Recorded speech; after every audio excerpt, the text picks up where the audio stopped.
तो good morning बच्चों। हमने लास्ट क्लास में एक्सरसाइज 6.1 देखा था, chapter number 6 compound interest and uniform rate of increase और डिक्रीज वाला जो चैप्टर है। आज हम लोग एक्सरसाइज 6.2 देखेंगे। तो एक्सरसाइज 6.2 में हम लोग जो कंपाउंड इंटरेस्ट का फॉर्मूला है उसको थोड़ा ध्यान देते हैं। यहाँ पे देखो, कंपाउंड इंटरेस्ट का जो फॉर्मूला मैंने तुम लोग को बताया था वो क्या था कि मिश्र धन का, चक्रवर्ती ब्याज का मिश्र धन का जो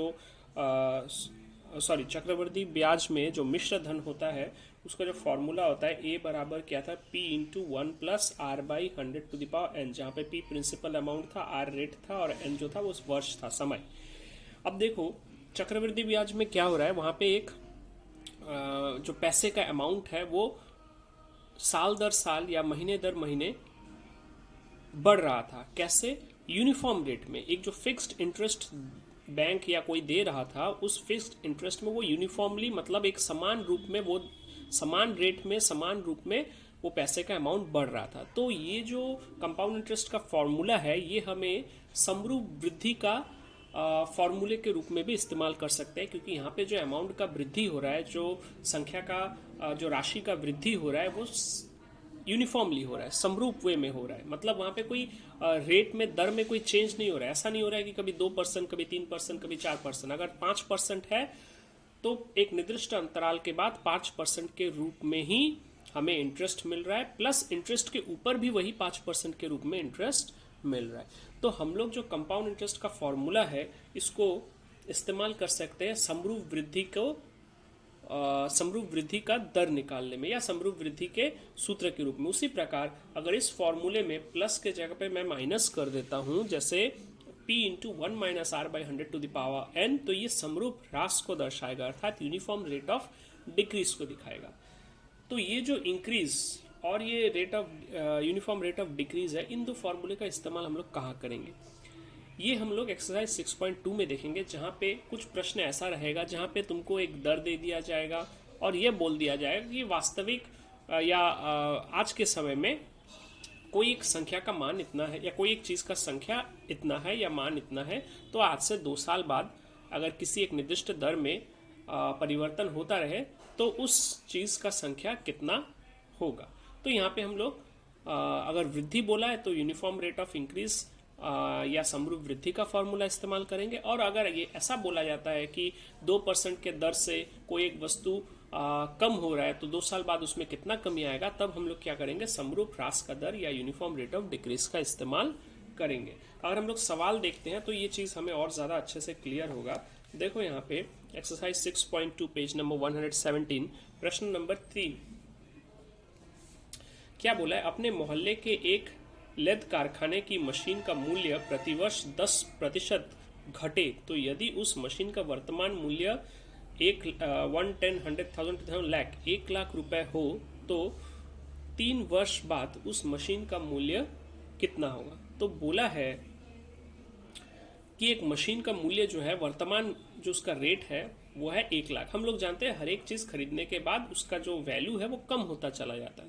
तो वैसे अगर एक मशीन है जिसका 1 लाख रुपए आज का मूल्य है, तो आज से 3 साल बाद उस मशीन का मूल्य कितना होगा अगर वार्षिक 10% के दर से उसका जो मूल्य है वो गिर रहा है। तो यहाँ पे हम लोग देख रहे हैं कि यहाँ पे मूल्य में घटाव हो रहा है, ह्रास हो रहा है, डिक्रीज हो रहा है। तो यहाँ पे हम लोग क्या करेंगे, हम लोग ये वाला फॉर्मूला इस्तेमाल करेंगे जो कि है यूनिफॉर्म रेट ऑफ डिक्रीज। अब यहाँ पे P क्या होगा इस प्रश्न में, R क्या होगा और N क्या होगा।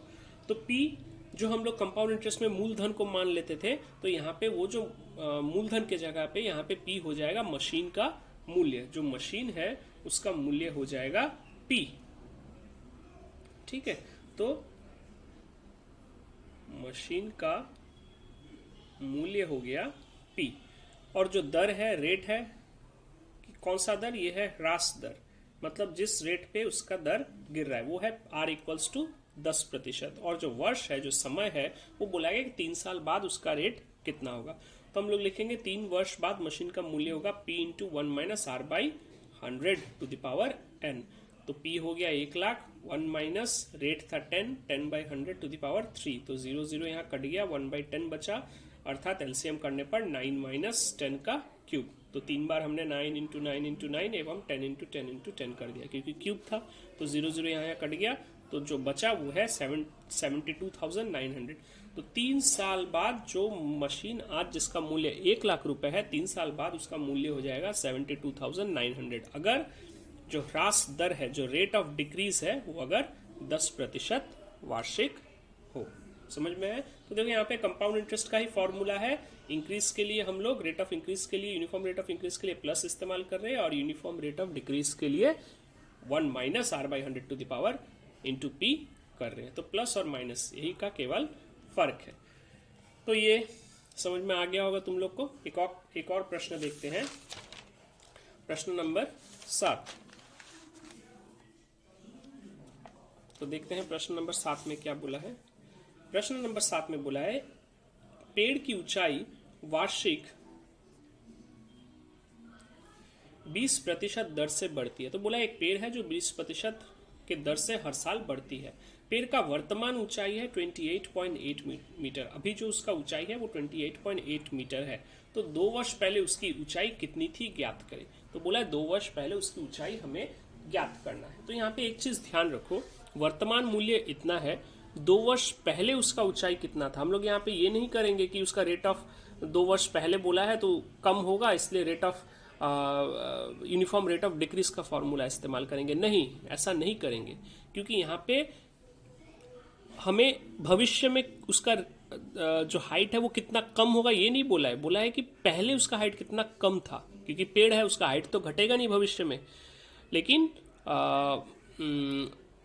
भूतकाल में, पास्ट में उसका हाइट जितना था उससे अभी 20% बढ़ा है। बढ़ने के बाद वो हुआ है 28.8। तो हम लोग यहाँ पे यूनिफॉर्म रेट ऑफ इंक्रीज का ही फॉर्मूला यूज करेंगे। हो सकता है ये प्रश्न पढ़ने के बाद तुम्हें ये लगे, क्योंकि ऐसा लग सकता है क्योंकि जो 2 साल पहले उसका हाइट कम होगा तो हम लोग यूनिफॉर्म रेट ऑफ डिक्रीज का फॉर्मूला यूज करेंगे। नहीं, हम लोग यहाँ पे यूनिफॉर्म रेट ऑफ इंक्रीज का ही फॉर्मूला करेंगे, क्योंकि पेड़ का हाइट बढ़ रहा है और पहले जो हाइट था उससे अभी 20% और बढ़ने के बाद हुआ है 28.8। तो हम लोग यहाँ पे मान लेंगे कि आज से 2 वर्ष पहले उसका जो ऊंचाई था वो था P, 20% के दर से वो बढ़ रहा है और 2 साल लगा उसको आज का हाइट पाने में, तो यहाँ पे N हो जाएगा 2 साल, समय हो गया 2 साल। तो यहाँ पे देखो हम लोग जो 28.8 है वो कहाँ पे बिठा रहे हैं, वो उसका वर्तमान हाइट को यहाँ पे बिठा रहे हैं, बिठा के equals to P into 1 plus 20/100 का स्क्वायर। तो ठीक उसी प्रकार एलसीएम ले लो, या फिर यहाँ पे भी तुम 0 0 काट के 1 प्लस 2/10 का एलसीएम ले सकते हैं या 1/5 का एलसीएम ले सकते हैं, एक ही बात है। मैंने वैसा नहीं करके डायरेक्ट 1 प्लस 20/100 का एलसीएम लिया। तो यहाँ पे 120 इंटू 120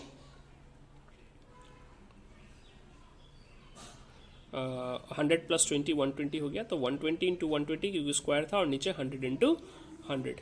तो यहाँ पे हमें मिला 28.8 equals to P into 12/12 divided by 10 into 10, और P equals to 28.8 into cross multiply कर दिया, तो करने पर हमें जो आंसर मिलेगा वो है 20 मीटर। तो आज से 2 साल पहले जो पेड़ का हाइट था वो था 20 मीटर। ठीक है, याद रखना इसमें हम लोग यूनिफॉर्म रेट ऑफ इंक्रीज का ही फॉर्मूला इस्तेमाल करेंगे, और जो P होगा वह उसका 2 साल पहले का हाइट जो है, 2 साल पहले का हाइट उसको हम लोग P मानेंगे, और वर्तमान हाइट है 28.8। ठीक है, ठीक इसी प्रकार का एक और प्रश्न है, वह है प्रश्न नंबर 15। इसमें भी ध्यान दो, बिल्कुल प्रश्न नंबर 7 जैसा ही है, लेकिन यहाँ पे उल्टा पूछा गया। क्या पूछा गया? धूम्रपान विरोधी प्रचार के फलस्वरूप प्रतिवर्ष धूम्रपान कर्ताओं की संख्या 61/4% यानी 25/4% घट जाती है।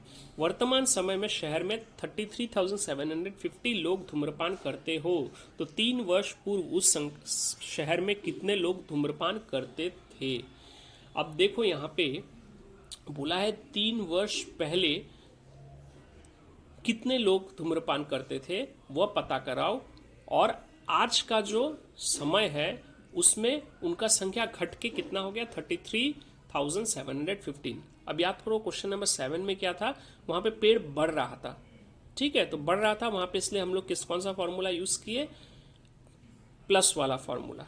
लेकिन यहाँ पे जो है लोगों का जो संख्या है वो घट चुका है, तो यहाँ पे हम लोग फॉर्मूला यूज करेंगे यूनिफॉर्म रेट ऑफ डिक्रीज का। लेकिन यहाँ पे पी का मान फिर से वही होगा, क्या चीज, पी होगा वह पॉपुलेशन या वह जनसंख्या जो आज से 3 साल पहले थी, और वर्तमान जनसंख्या हो गया 33,750। तो 33,750 equals to P 1 minus 25/4 divided by 100 to the power 3। अब इसका यहाँ पे एलसीएम किया, एलसीएम करने के बाद ये हुआ p into 375 into 375 into 375 divided by 400 into 400 into 400। अब यहाँ पे भी ठीक उसी प्रकार क्रॉस मल्टीप्लाई करो, क्रॉस मल्टीप्लाई करने के बाद देखोगे जो 3 वर्ष पूर्व जनसंख्या था उस शहर का वो था 40,960। ठीक है, तो इसका भी मैंने क्लास नोट तुम लोग को ऑलरेडी भेज चुका हूं, तुम लोग उसे अपने कॉपी में नोट कर लोगे। ये वीडियो तुमको प्रश्न तथा उत्तर कैसे निकाला गया है ये समझाने के लिए था। उम्मीद करता हूं तुम लोग को समझ में आया होगा।